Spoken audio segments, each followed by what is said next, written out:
आप सभी मुख्य सेविका बहनों को अंतिम चयन परिणाम को लेकर के एक अग्रिम सूचना। जैसा कि आप सभी काफ़ी समय से भी इंतज़ार कर रही हैं कि एक्चुअल में जो हमारी अंतिम चयन प्रक्रिया है वो उसका प्रोसेस है वो कब तक होने वाला है। इस संदर्भ में मैं आपको इस वीडियो के अंदर वो सारी चीज़ें बताने वाला हूँ जो आपके डाउट होने वाले हैं। और बहुत ज़्यादा कमेंट भी आ रहे थे कि जो है आखिर कभी सेकंड शिफ्ट की बात हो रही है, कभी फर्स्ट शिफ्ट की बात हो रही है कि आखिर मार्क्स इंक्रीज़ होंगे तो किन कैंडिडेट्स के इंक्रीज़ होंगे, क्या दोनों शिफ्ट का इंक्रीज़ होगा तो कितना इजाफा हो सकता है, दोनों में इक्वल होंगे या फिर कम ज़्यादा इंक्रीज़ हो सकते हैं, और उस वजह से क्या कट ऑफ पर कोई प्रभाव पड़ेगा, इसमें क्या आगे फिर से सेकंड लिस्ट शॉर्ट लिस्ट किया जाएगा। तो सारी प्रक्रिया मैं आपको बताऊंगा। और सबसे बड़ी बात ये है कि यूपीडब्ल्यूएससी ने एक महत्वपूर्ण नोटिस भी यूपीडब्ल्यूएससी के थ्रू जारी किया है, उसे मैं अभी लास्ट में दिखाऊंगा आप सभी को। सबसे पहले मैं आपको बता दूं कि जो आपकी फाइनल प्रक्रिया है, आपकी फाइनल रिजल्ट आने के बाद आपकी ज्वाइनिंग प्रक्रिया है, इस संदर्भ में एक सबसे बड़ा जो है देखा जाए तो आपके हित में ही एक अच्छी खबर जो सामने आई है। सबसे पहले मैं आपको बता दूं कि एक्चुअल में जो आपकी एक्यूरेट कट ऑफ है वो किस प्रकार से कितना रहने वाली है। जिस प्रकार मैं एक एनालिसिस के थ्रू सारे डाटा को देखने के बाद एनालाइज़ किया हूँ, जो लोग बहुत कट ऑफ के संदर्भ में आपने देखा होगा कि बहुत सारी ऐसी कट ऑफ बताई जा रही है जिसमें लोगों को काफ़ी ज़्यादा डिप्रेशन भी देखने को मिल रहा है। बहुत सारी बहनें प्रेशर में हैं कि कट ऑफ क्या इतनी जा सकती है, क्या होने वाला है क्या नहीं होने वाला। तो देखिए मैं आपको बता दूं, मैंने आज से नहीं हमेशा से आपका साथ दिया है। बहुत सारी वैकेंसीज़ हुई हैं, बहुत सारी एग्ज़ाम के बाद मैंने हमेशा कट ऑफ को लेकर के एनालिसिस किया है, और हमेशा हमारी कट ऑफ अनुभव के आधार पर हमेशा सटीक ही रहती है। और हाँ, थोड़ा बहुत 19-20 का फ़र्क हो जाता है क्योंकि चीज़ें एक्सपेक्टेड होती हैं, डाटाबेस पर होती है। मैं आपको सबसे पहले कट ऑफ की तरफ चलने से पहले ये ज़रूर बताऊंगा कि आप लोगों को एक फैक्टर के बारे में जानना बहुत ही आवश्यक है, ताकि आप लोग खुद से ही एक एनालिसिस कर सकते हैं कि आखिर जो आपकी मेरिट बनती है, जिससे आपका सिलेक्शन होता है, वो कैसे आपकी कट ऑफ को भर्ती बोर्ड के द्वारा जारी किया जाता है।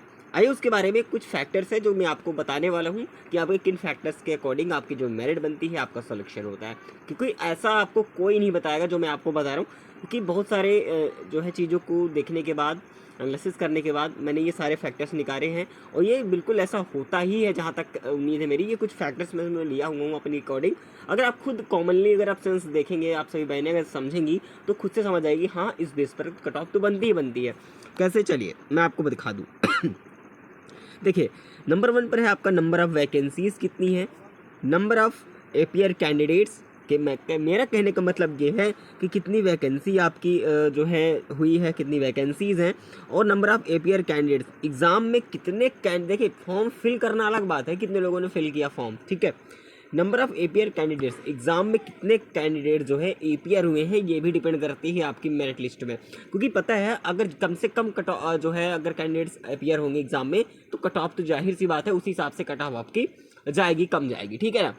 देखिए, बात करें डिफ़िकल्टी लेवल की, तो एग्ज़ाम का डिफ़िकल्टी लेवल भी निर्भर करता है कि आपकी कट ऑफ क्या जाएगी। क्योंकि आपको पता है एग्ज़ाम डिफ़िकल्ट और ईजी शिफ्ट का होता है नॉर्मलाइजेशन।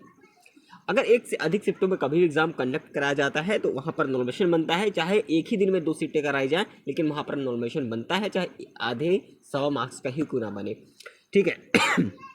अब बात आती है नॉर्मलाइजेशन में इजाफा किन शिफ्ट को होगा, उसके बाद स्कोर की तरफ चलेंगे, ठीक है। सारी बातें बताऊंगा आपको रिजल्ट को लेकर के हो, चाहे आप जिससे संदर्भित जो भी आप कन्फ्यूजन है वो सारी कन्फ्यूजन आपको दूर करेंगे, ठीक है। फर्स्ट शिफ्ट वालों का क्या होने वाला है, सेकंड शिफ्ट का क्या होगा, किनका मार्क्स बढ़ेगा। देखिए, जो फर्स्ट शिफ्ट वाले हैं, ठीक है, फर्स्ट शिफ्ट वाले हैं, और इसमें जो सेकंड शिफ्ट की बात की जा रही है, किन शिफ्टों का मार्क्स बढ़ेगा। देखिए, तो जहाँ तक उम्मीद है जो बताया जा रहा है भैया कि सेकंड शिफ्ट वालों को 1.25 मार्क्स के आसपास नंबर बढ़ सकते हैं, तो मैं 1 अंक ही मान के चलता हूँ, ठीक है। फिलहाल क्या होने वाला है इस पर सबसे ज़्यादा फोकस किया जा रहा है, ठीक है। फिलहाल एक्यूरेट कोई नहीं कह सकता है, लेकिन 100 मार्क्स के आसपास मार्क्स आपके बढ़ सकते हैं। और इन मार्क्स के बढ़ने की वजह से आप लोगों के ये कह रहे हैं कि क्या सर हमारी सेकंड लिस्ट देखने को मिलेगी, क्या क्या आपके नंबर बढ़ जाएंगे नंबर, यानी कि जो बॉर्डर पे रहे होंगे, जो बॉर्डर पे रहे होंगे, क्या उनका सेकंड लिस्ट लगानी पड़ेगी, सेकंड मेरिट लिस्ट लगानी पड़ेगी। तो बिल्कुल ऐसा नहीं है।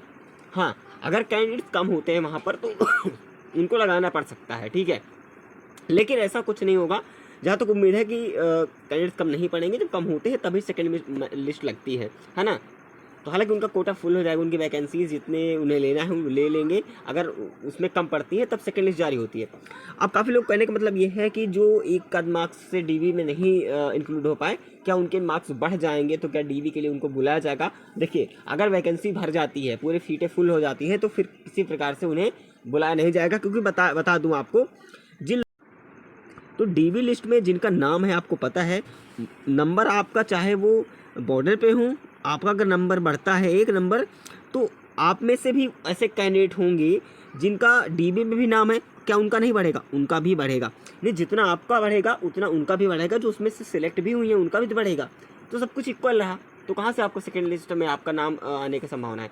मैं आपको फिर कह रहा हूँ कि आपका सेकेंड लिस्ट में नाम तभी आने की संभावना हो सकती है जब कैंडिडेट कम हो जाते हैं, जब कैंडिडेट आपको फुल सीटें नहीं हो पाती हैं, दोबारा से लिस्ट लगानी पड़ती है, वो बात अलग हो जाती है, ठीक है। लेकिन आप ये सोच रहे हैं कि जो है आपके मार्क्स बढ़ जाएंगे, उसके बाद सेकेंड लिस्ट आना आवश्यक हो जाएगी, तो ऐसा ज़रूरी नहीं है। जब उनको लगता है कि कम होंगे, कैंडिडेट्स कम हो रहेंगी, तभी जा करके वो सेकेंड लिस्ट जारी करेंगे। ऐसा बिल्कुल नहीं है, क्योंकि आपके नंबर बढ़ेंगे, ठीक है, तो उनके भी नंबर बढ़ेंगे जो सिलेक्टेड है, ठीक है, उनका और इजाफा होगा। तो हालांकि जो कट ऑफ पर प्रभाव है वो कुछ इतना ज़्यादा देखने को नहीं मिलेगा, ठीक है। चलिए मैं आप उस तरफ आता हूँ, कट ऑफ, ठीक है। तो ये मैंने कट ऑफ आपको हालांकि कई बार डिस्कस किया है, ये हमारी एक्सपेक्टेड कट ऑफ है, तो आप कैटेगरी वाइज जो कट ऑफ है वो देख सकती हैं, ठीक है। हालांकि प्लस माइनस आप जो है करीब 2 के आसपास कर सकते हैं, क्योंकि एक्सपेक्टेड है, ठीक है ना। हम लोगों ने कोशिश किया कि सटीक एक्यूरेट कट ऑफ मैं आपको बताऊं, और उस बेस पर मैंने बहुत सारे एनालिसिस की, कुछ फैक्टर्स पे मैंने देखे, आपके कमेंट्स वगैरह सारी चीज़ें डिस्कशन किया, उसके बाद ही ये कट ऑफ हमारी अभी तक चेंज नहीं हो पाई है, क्योंकि चेंज होने का कोई मतलब भी नहीं है। कट ऑफ चेंज नहीं की जाती है, जो जब डाटा चेंज होता है जो आपके बताए गए अनुसार, तब वो चीज़ें चेंज हो सकती है, लेकिन अभी के फ़िलहाल में वो कट ऑफ इसी के आसपास रहने वाली है।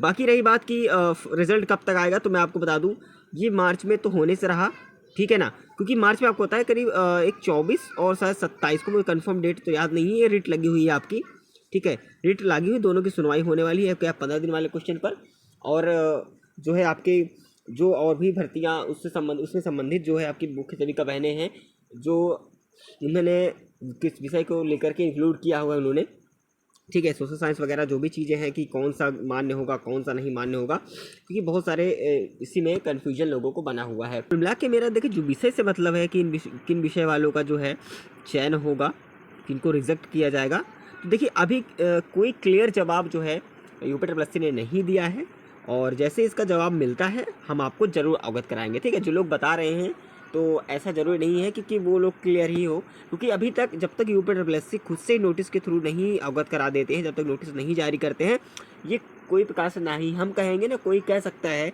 कि हाँ यही विषय वाले चयन होंगे, ठीक है, जब तक यूपीएससी खुद से रिप्लाई नहीं करता है। अगर कोई आरटीआई रिप्लाई आता है, कोई नोटिस आता है, तो मैं जरूर अवगत कराऊंगा, ठीक है।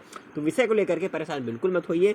जो लोग डीवी दे चुकी हैं वो आराम से बेफिक्र होकर, वो बहनें आराम से, अगर आगे कोई परीक्षाएं हैं उसके लिए टारगेट बनाइए, उसकी तैयारी करिए, ठीक है। जब ये इसके संदर्भ में कोई सूचना आती है, रिजल्ट के मामले में कोई इन्फॉर्मेशन आती है, तो हम आपको जरूर अवगत कराएंगे, ठीक है। लेकिन इसके लिए आप इंतज़ार करते रहो, आप कोई परीक्षाएं आगे लगी हुई हैं, इसके चक्कर में आप उसको छोड़ दो, तो ऐसा बिल्कुल नहीं करना है। मोटिवेट रहना है आप सभी को, आप सभी बहनों को। ये उतार चढ़ाव प्रेशर सभी के घरों में ऐसा होता है, कोई भी हो, ठीक है। मैं आपके बहनों की जो समस्याएँ हैं मैं समझता हूँ, हाँ, क्योंकि तबीयत ठीक नहीं, आप सभी बहनों से मेरा यही अनुरोध है, थोड़ा कोऑपरेट करेंगी, है ना। देखिए तो यहाँ मैंने आपको बताया कि आपको मोटिवेट रहना है, क्योंकि देखिए मैंने आपको हमेशा से समझाया है कि जब तक कि आपकी ज्वाइनिंग प्रक्रिया खत्म ना हो जाए, कभी भी आपको हार नहीं मानना है। आपके कितने भी अच्छे मार्क्स ना क्यों ना हो, क्योंकि हर एक वीडियो में आपको बताता रहता हूँ कि आपके मान लीजिए 85 मार्क्स है, आपको लगता है कि मेरा सिलेक्शन हो जाएगा, तो ये आपकी सबसे बड़ी भूल है, ठीक है। मैं ये नहीं कह रहा कि आपका सिलेक्शन ना हो, लेकिन मैं कह रहा हूँ ये सबसे बड़ी भूल इसलिए है, काफ़ी लोग 85 मार्क्स लाएं, अब उनको पता है मेरा सिलेक्शन हो जाएगा, उनको बिल्कुल कॉन्फिडेंस है, लेकिन आपको पता है 2022 से भर्ती प्रक्रिया चल रही है, ये 2025 चल रहा है। अब इनके बीच में गैप देखिए, 2022 और 25 के बीच में बहुत सारी ऐसी बनी होंगी, आपके मार्क्स के ऊपर, कॉन्फिडेंस के ऊपर मुझे लगता है कि मेरा फाइनल सिलेक्शन हो जाएगा। भगवान का ऐसा ना हो, लेकिन खुदा न खास्ता कभी कभी ऐसा हो जाता है कि लास्ट में जब तक ज्वाइनिंग तक भी कोई ना कोई समस्याएं हो जाती हैं, जिससे लोग बाहर हो जाते हैं। तो इसीलिए मैं कह रहा हूँ, और इसी टाइम में अगर आप सोचो 2022 से 25 तक का वेट कर लिया आपने, और आप सोचो कि मेरा हो ही जाएगा, पढ़ना लिखना छोड़ो, मैं पढ़ूंगा नहीं या पढ़ूंगा नहीं, जो भी हो, ठीक है, आपको ऐसा लगता है कि अब मेरा सिलेक्शन हो ही जाएगा, क्या मतलब आगे पढ़ाई करने से, ये सबसे बड़ी भूल होती है। मैंने फिर कहा, जब तक कि ज्वाइनिंग ना हो जाए किसी भी पद पर, जब तक कि ज्वाइनिंग ना ले लो, उसके बाद ही आप डिसाइड करें कि आपको आगे पढ़ना है या नहीं पढ़ना। लेकिन तब तक आपको पढ़ते रहना है। कोई अदर एग्जाम लगा हुआ है, आपका नेक्स्ट टारगेट क्या है, उस पर फोकस कीजिए। बाकी रिजल्ट है, समय पर जब आना होगा तो आएगा, क्यों अपना भविष्य खराब करना, ठीक है। एक के पीछे आएगा तो जाए, अगर आपका नाम है तो सिलेक्शन से कोई नहीं रुक सकता, आप सिलेक्ट जरूर होंगे, आपकी ज्वाइनिंग जरूर होगी, कोई कमियां नहीं है तो, ठीक है। तो उसके लिए ज़्यादा चिंता करने की जरूरत नहीं है आप सभी को, इतना मैं आपसे अनुरोध करूंगा, आप सभी बहनों से, ठीक है। चलिए, बाकी रही बात जो रिजल्ट वगैरह की, तो मैं आपको बता दूं, देखिए यूपीएससी के थ्रू अगर बात करें कि यूपीएससी अगर सोच रहे हो कि जो कोर्ट में मामला चल रहा है, ठीक है, तो मैं आपको बता दूं, यूपीएससी कहीं ना कहीं खुद ऐसा निर्णय लेना चाहता है, ऐसा खुद ही इनके दिमाग में ये चल रहा है भैया, कि जब तक कोर्ट से, वो उनका साफ साफ यही कहना है कि जब तक कोर्ट से चीज़ें खत्म नहीं हो जाती, मामला डिस्पोज नहीं हो जाता, वो रिजल्ट नहीं देंगे। वहाँ से मामला खत्म होगा तभी यूपीएससी रिजल्ट जारी करेगा, इनका यही कहना है, ठीक है। मैं आपको बता दूं, अगर यूपीएससी खुद चाह ले, अगर यूपीएससी चाह ले कि चलो भैया ठीक है, हम क्या करते हैं, तो जो मामले चल रहे हैं उनको पेंडिंग करके और आप सभी को बाकी के रिजल्ट जारी कर दें, है ना। और बाकी रही बात मार्क्स की, तो वो चाहे तो 1 मार्क्स फुल, ऐसा होगा, वो क्या करेंगे, उस क्वेश्चन को लेकर के फुल मार्क्स सभी को देंगे, ये कन्फर्म है, ऐसा ही होगा। लेकिन वो करना चाहे तो अभी कर सकता है और रिजल्ट जारी कर सकता है, ठीक है। लेकिन वो नहीं कर रहा, क्योंकि एक समय का इंतजार कर रहे हैं, क्योंकि बहुत सारी ऐसी भर्ती है जो यूपीएससी कंडक्ट कराना चाहता है। पुरानी से पुरानी भर्तियां जो है अभी पेंडिंग में पड़ी हुई है, अभी मैं आपको दिखाऊंगा, नोटिस आई है उस संदर्भ में मैं भी आपको दिखाऊंगा उसका एग्जाम्पल, ठीक है। पुरानी से पुरानी 2016 तक की भर्तियां पड़ी हुई हैं, 19 पड़ा हुआ है, बहुत सी भर्तियाँ 16 17, ठीक है, बहुत सारी ऐसी वैकेंसी है जो पेंडिंग है, उनमें यूपीएससी उसमें लगे हुए हैं, इसलिए उनको टाइम नहीं मिल पा रहा है।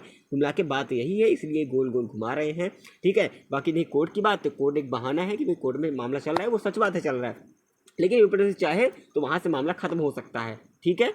चलिए, बाकी साथियों मैं आपको बता दूं, जो आपकी रिजल्ट की बात है, रिजल्ट में कोई अभी क्लियरिटी नहीं है कि इतने कब तक रिजल्ट आएगा। कोई कुछ भी कह दे कि मैं अप्रैल तक आ रहा है, या फिर day by day her month जो है बढ़ता जा रहा है समय, तो ऐसा बिल्कुल क्लियर नहीं है। मैं बिल्कुल आपको नहीं कहूँगा कि आपका रिजल्ट इस मंथ में आएगा, क्योंकि जब तक क्लियर हमें जवाब नहीं मिलता है यूपीएससी के किसी भी ऑफिशियल नोटिस के थ्रू, मैं आपको ये कुछ अपडेट नहीं दे सकता हूँ। या फिर वहाँ के बहुत सारे ऐसे अपडेट जो है हमें फ़ोन कॉल्स के द्वारा सूचनाएँ मिलती रहती हैं, कुछ हमारे मित्र भी हैं, तो मैं आपको बता दूं, ऐसा अभी कोई अपडेट नहीं है, कोई जानकारी उन्हें भी नहीं है, तो कोई पता नहीं चल रहा है। हालांकि जब कोई पता चलता है, कोई भी जानकारी मिलती है, तो हम आपको हमेशा अवगत करा ही देते हैं, ठीक है। अगर कोई कन्फ्यूजन है तो कमेंट जरूर करेंगे, कब तक ज्वाइनिंग होगी, क्या होने वाला है, सारी चीज़ें हम आपको अवगत कराते ही रहते हैं। इसलिए नोटिफिकेशन बेल को जरूर ऑन रखिएगा, और हमारे मोटिवेशन के लिए ऐसी इन्फॉर्मेशन आप तक पहुँचती रहे, time to time real information मिलती रहे, इसके लिए चैनल को सब्सक्राइब करते हुए जरूर जाइएगा, और एक बार लाइक बिल्कुल करिएगा। आप सभी यूपीएससी के छात्रों को ये कहना चाहेंगे कि जो अभी नोटिस यूपीएससी ने आज ही 12 मार्च को इन्होंने जारी किया, आपको दिख रहा होगा कि यहाँ पर 11 तारीख डली हुई है, लेकिन कुछ भी कारण रहा हो, आप यूपीएससी की साइट पे जाएंगे तो आपको 12 तारीख की नोटिस देखने को मिलेंगी, है ना। वहाँ पर 12 तारीख यानी 12 मार्च लिखा हुआ है, हालांकि यहाँ पर भी भले ही 11 मेंशन हुआ है, ठीक है। ये आप परेशान मत होइएगा, आप खुद से जा करके अभी चेक कर सकते हैं, ये नोटिस आज की आई हुई है।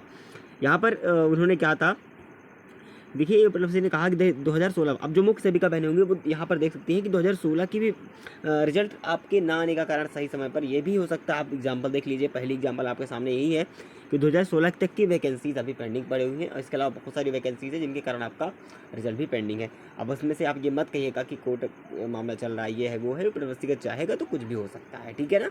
चलिए, अब बाकी रही बात इनकी, तो आप देख सकते हैं, हालांकि इसका नोटिस मैं आपको डिटेल में नहीं बताऊंगा कि वो ऑडियंस यहाँ पर नहीं हो सकती है, यूपीएससी नोटिस आई है। हालांकि जो बहनें होंगी, अगर आपका संदर्भ है किसी से, तो आप यहाँ पर क्या कर सकते हैं, शेयर जरूर कर पाएंगे, ताकि यूपीएससी के अन्य छात्र जिसमें शामिल होंगी वो जो है देख पाएंगे नोटिस को, ठीक है। तो यहाँ पर देखेंगे जो नियंत्रक सहायक सांख्यिकी की अधिकारी भर्ती थी 16 पदों पर, उस संदर्भ में इन्होंने अभिलेख परीक्षण हेतु इन्होंने जो पहले ही अवगत कराया था, साक्षात्कार सारे इन्हें देखिए, सारा चीज़ें यहाँ पर कैंडिडेट के पूरे डिटेल यहाँ पर दी हुई है, इसको आप अच्छी तरीके से रीड कर पाएंगे जो इससे संदर्भित है। बाकी आप लोगों से ये अलग है, तो ठीक है, तो आप बहनें परेशान मत होइए, मैंने सोचा कि आपको ये नोटिस मैं इसमें दिखा देता हूँ, ठीक है, ताकि लोगों तक ये सारी चीज़ें पहुँच पाए। बाकी डेट भी आप यहाँ पर मेंशन है, वो भी पढ़ लीजिएगा, यहाँ पर इसके बारे में विस्तार से नेक्स्ट वीडियो में डिटेल में ही बताऊँगा, क्योंकि वो छात्र ताकि वहाँ पर देख पाएँ कि मुख से विकास बहनें इसमें से जुड़ी तो हुई नहीं है, तो कोई मतलब नहीं है मेरा बताने का, ठीक है। बस आपको मैं एग्जांपल के तौर पे आपको बता दिया कि आज नोटिस ऐसी आई है, ताकि देखिए 16 तारीख भी डली हुई है, सॉरी 2016 कि ये जो है चीज़ें अभी तक कंप्लीट नहीं हो पाई हैं। तो यही कारण है कि बहुत सारी ऐसी वैकेंसीज़ हैं जो पेंडिंग है, जिस कारण से आपकी जो वैकेंसीज़ है उसको भी कंप्लीट करने में थोड़ा सा देरी हो रही है, ठीक है। बाकी आगे की अपडेट मैं आपको कराता रहूँगा। तो बस आप सभी बहनें कोशिश करेंगी, मोटिवेट रहेंगी और आगे की जो भी अग्रिम एग्ज़ाम आ रहे हैं वो उसकी आप तैयारी जरूर करेंगे, ठीक है। बाकी रिजल्ट आता है, कोई अपडेट होती है या आपका भाई आपका साथ है, टाइम टू टाइम आपको अपडेट देता ही रहता है।